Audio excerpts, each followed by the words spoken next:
Halo, assalamualaikum teman-teman semuanya. Kembali lagi dengan saya Bego ya. Bagaimana kabarnya teman-teman? Semoga baik-baik aja ya. Oke. Teman-teman, di video kali ini saya ingin mengucapkan bela sungkawa ya terhadap tragedi kereta api di Bekasi ya, di Bekasi Timur itu, di stasiun Bekasi Timur, di mana KRL ditabrak dari belakang oleh kereta Argo gitu ya. Dan menanggapi hal itu ya teman-teman ya, saya ingin berkomentar aja, beropini ya. Ada sebelumnya kan ada kecelakaan nih di depannya, itu ada kecelakaan KRL menabrak taksi warna hijau ya.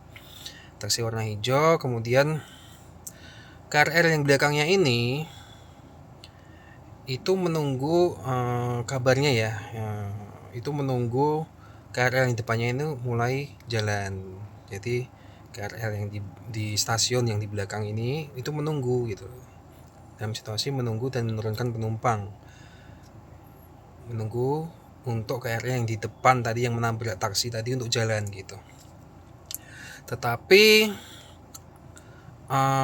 karena menunggu itu harusnya pihak dari KAI itu memberikan sinyal ini di kereta di belakangnya lagi, di belakang KRL-nya lagi tuh harusnya menunggu gitu loh.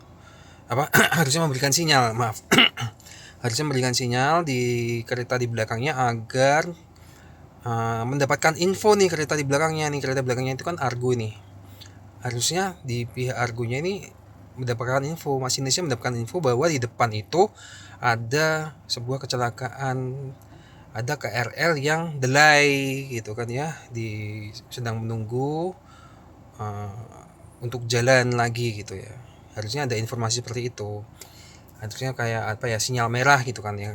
Kalau menurut mungkin di KRL gitu ada sinyal merah, sinyal hijau gitu. Kalau sinyal merah berarti ada harus berhenti itu keretanya.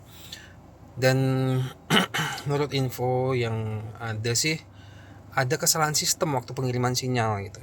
Saya belum nggak tahu ya itu benar atau enggak, karena kabarnya demikian. Ada kesalahan sistem di mana sebenarnya sudah dikirimkan sinyal merah, tetapi ternyata di waktu di jalan itu Argo Bromo itu tidak menerima sinyal itu gitu. Tidak menerima sinyal itu sehingga kereta tetap jalan kencang gitu. Argo kan memang agak kencang gitu ya jalannya karena luar kota gitu. Jadi begitu teman-teman. Nah, kita belum tahu juga nanti hasil investigasi seperti apa. Apakah benar-benar itu kesalahan sistem atau ada kesalahan human error di sana. Human errornya itu seperti ini, misalnya harusnya dikirimkan sinyal tapi belum dikirimkan sinyal gitu. Dikirimkan sinyal merah ke kereta api Argo tapi belum dikirimkan sinyal, itu satu ya, dugaan satu ya. Dugaan kedua memang terjadi sistem yang error gitu kan, sudah dikirimkan sinyal merah kepada Argo untuk berhenti dulu untuk memelankan keretanya, tetapi tidak sampai ke kereta Argonya.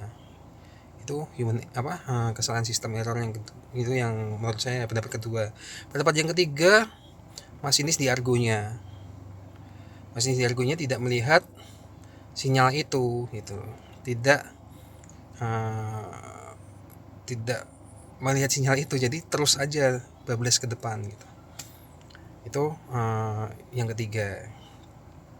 Ini di luar ini ya, di luar apa namanya, memang ada kecelakaan yang disebabkan oleh kereta uh, mau taksi hijau tadi taksi hijau yang berhenti di tengah jalan kemudian ketabrak, itu memang faktor yang ke satu ya, memang seperti itu ya. Tapi harusnya di pihak kereta apinya pun harus ada sistem yang menerapkan bahwa ada keadaan darurat gitu loh. Nah, keadaan darurat ini harusnya sudah diantisipasi oleh pihak kereta api.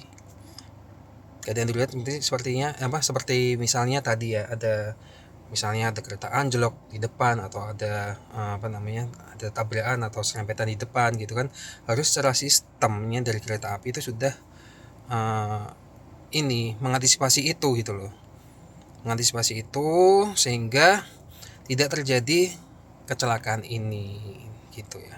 Jadi memang harus ada evaluasi nih di PT Kereta Apinya ini. Jadi kejadian serempet atau kereta nabrak itu kan kejadian yang sering terjadi ya, memang sering terjadi dan itu harus diakui. Dan bagaimana cara PT Kereta Api ini untuk mengurangi hal itu ya, untuk mengurangi itu bagaimana caranya begitu, itu ya PR-nya PT Kereta Api ya. Terus kemudian apabila terjadi hal itu bagaimana mengantisipasinya gitu loh, mengantisipasinya itu bagaimana. Nah, ini harus juga dipikirkan oleh PT Kereta Api gitu. Jadi tidak terjadi musibah beruntun gitu ya. Jadi ada kecelakaan di depan, misalnya kereta nabrak misalnya mobil misalnya, kemudian kereta berhenti dan yang di belakang ini ada kereta lagi, entah itu menunggu atau apa, terus ditabrak lagi dari kereta di belakang. Nah ini kan malah kejadian beruntun gitu kan ya, yang disebabkan dari satu kecelakaan gitu. Nah ini harusnya sudah diantisipasi oleh PT Kereta Api harusnya ya, ini harusnya. Nah mungkin ini akan hasil investigasi nanti seperti apa saya tidak tahu ya. Tadi yang saya sebutkan ada beberapa faktor tadi dan kemungkinan tadi ya, jadi seperti itu ya teman-teman ya.